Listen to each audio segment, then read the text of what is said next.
Recently, I've been doing a lot of my training indoors on Zwift, and I've been getting a lot of questions from people wondering why the hell would I be riding indoors when I live somewhere like beautiful sunny Portugal?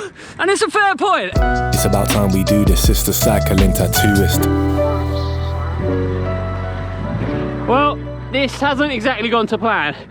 Turns out trying to film a training ride like this is quite difficult, but I figure rather than just completely throw away this video and the idea, because I think it's quite interesting, I'll just cut to me in the future and I'll explain a bit more.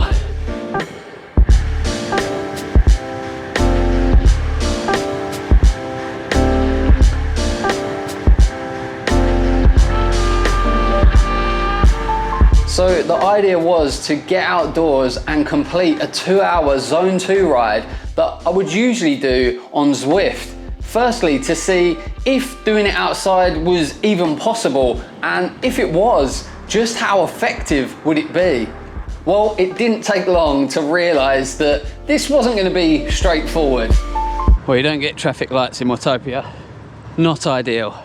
So after an inevitable stop at a set of traffic lights, we was rolling again. The route that I had planned was a 22-kilometre loop around my local area, and I knew in the 2 hours I would probably get around 3 laps of the course done. My thinking behind this was to try and make the route as flat as possible, but as you can see, it was far from flat.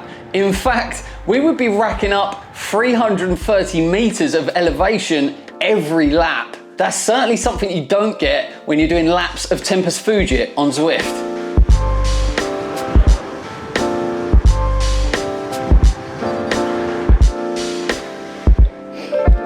Oh, you gotta go to a little ring. Oh, we're still going overpower. Dial it down, Thomas.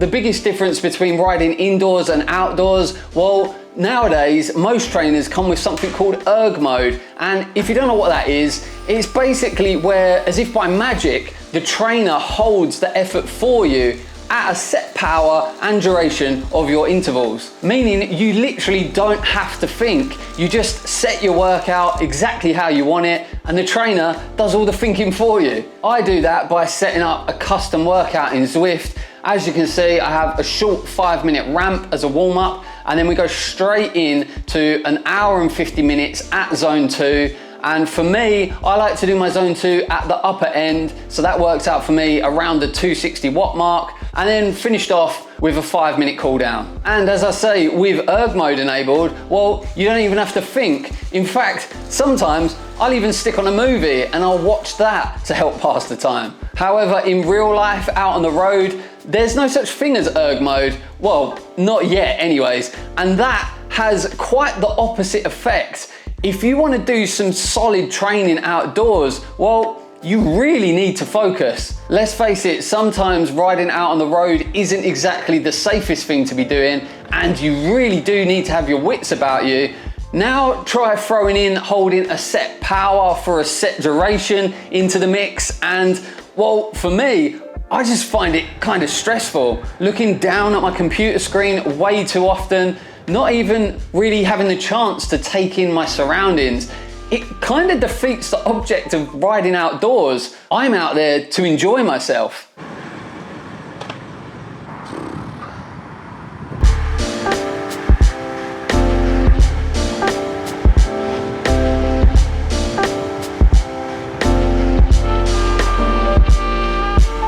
The thing is, even with all of the concentration in the world, unless you have a completely flat road, it is going to be very hard for you to hold consistent power outdoors. And then what you'll probably do is start creeping into Zone 3 a fair bit, and of course, soft pedaling on the downhills. It's just unavoidable. I was even having to hold the brakes whilst riding downhill just to try and keep the power up. But even then, my power was all over the place. Certainly very different from the perfectly flat, consistent effort on Zwift. Now, before I continue this, I will say that I'm fully aware that this is far from a scientific test, and If this video was done over on my good friend Cam Nicholls' channel, well, it'd probably be a lot more professional. If you're not gonna do it properly, don't do it, oh, you head. The thing you have to ask yourself is, does this even matter? And is it important to me? Well, for me, the answer is yes. As someone that has found themselves with a lot less free time these days, it's super important for me to make the training I do find time for actually beneficial. Long gone are the days of 15 hours plus on the bike a week. These days, I'm aiming for around 6 to 7. So I'm gonna make those hours count. It all boils down to, what do you actually want out of cycling? If you're just out there for pure enjoyment and having fun, well, that's fine, and none of this really matters. But if you're someone like myself that not only uses it for enjoyment, but also as a way to stay in shape, well, this is when you're gonna wanna start thinking about putting some structure into your training, especially when you're living a busy lifestyle. As we all know by now, doing sessions like this and getting your zone 2 training in are the building blocks to becoming stronger on the bike, and that's why this work is so important. But don't take it from me, let's hear from someone that really knows what they're talking about. Bit of product placement. Yeah, exactly, all right, yeah. Basically, I'm doing this video where I'm comparing zone 2 rides, indoors versus outdoors. Firstly, like, what's your opinion on like indoors versus outdoors? Like, do you prefer to do it indoors or outdoors? Personally, I prefer to do it outdoors because I've got good terrain for it. I've got flat areas I can go, which means it's easier to stay in zone 2. I've got literally no traffic lights for, you know, a 2-hour flat loop, which makes it perfect as well. The environment is very accommodating to zone 2, but a lot of people that, you know, live in mountainous terrain or in cities, you know, it's better on the trainer. I think the big consideration is whether you're doing indoor or outdoor or both, is that a lot of people have an FTP, which they might get from, you know, an outdoor test or one specific test, and they run that same FTP for both indoor and outdoor, where, you know, according to what we've seen at the RCA and even some research, FTP is typically about, you know, 20 watts lower. So if your FTP is 20 watts lower, then your zone 2 is going to be lower on the indoor trainer. Me personally, I do a bit of both because it rains a lot here and I need to get on the indoor trainer. So I'll do, you know, my FTP at the moment is 330-ish, 340 watts. So my outdoor zone 2 power will be 230-ish watts, 220 to 230, and my indoor zone 2 will be 200 watts.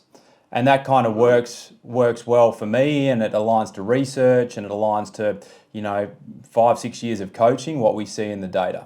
Yeah, that's interesting. Like, I never even thought of that actually. Like, I don't know whether I'm like, I don't know, a weird freak or something, but like, I actually find that I'm more powerful indoors than outdoors. I don't know whether that's just like something in my head or if it's the fact that like nowadays I do way more training indoors. So like maybe I'm just more used to producing power indoors versus outdoors. But well, possibly. I mean, everyone's different. There's always anomalies. I would say that is an anomaly. I've been called worse. What did you call yourself? A unique freak or something like that? So up to you, whatever you call yourself.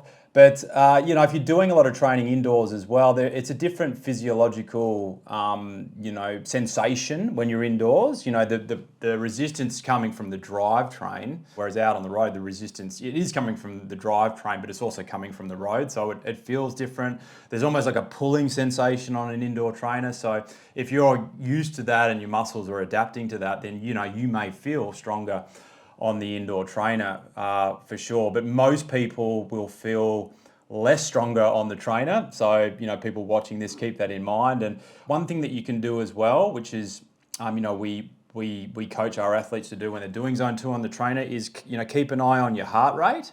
You know, we tend to focus on zone 2 power. So if you're doing an hour, 60 to 70% of FTP is kind of the range for zone 2 power.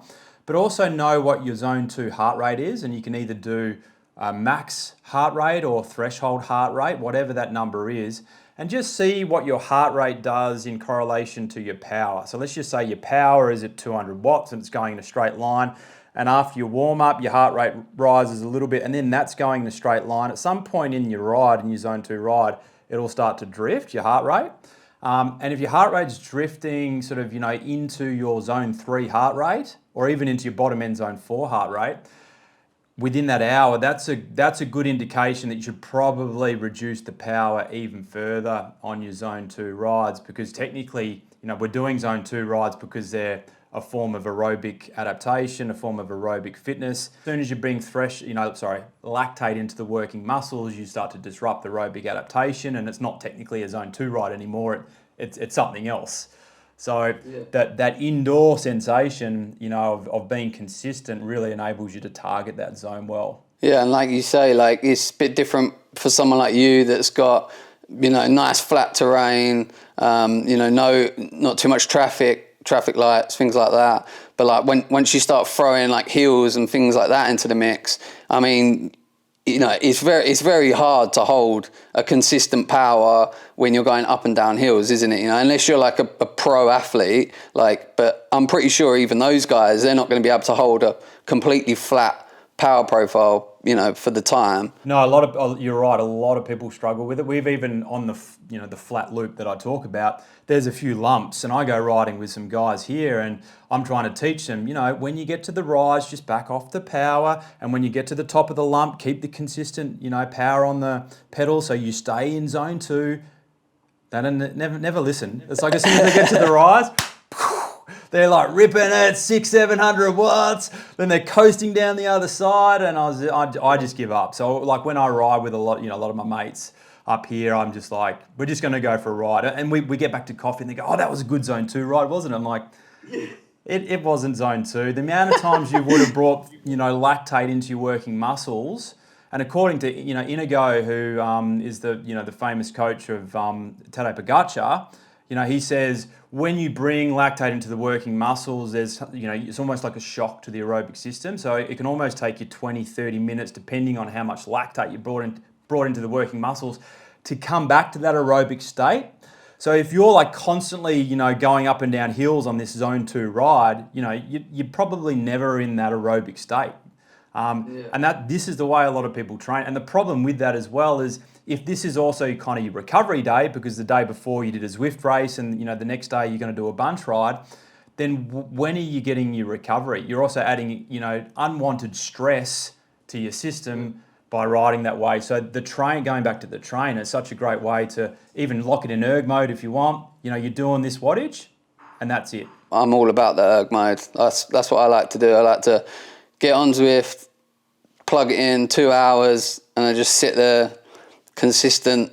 And I mean, correct me if I'm wrong, but that's got to be the most efficient way to do a zone 2 ride, right? 100%, yeah. Provided people are at the right power. As I mentioned earlier, what a lot of people do is that their power's a little bit too high in zone 2 on the trainer, so their heart rate starts to drift, they start to stress, and they're actually not really in aerobic state. But if you've got the power dialed in, and your heart rate's not drifting too far, and you're in that aerobic state, easily it's the most effective way. The challenge is how long can you go on the trainer? Some people can only tolerate an hour and a half.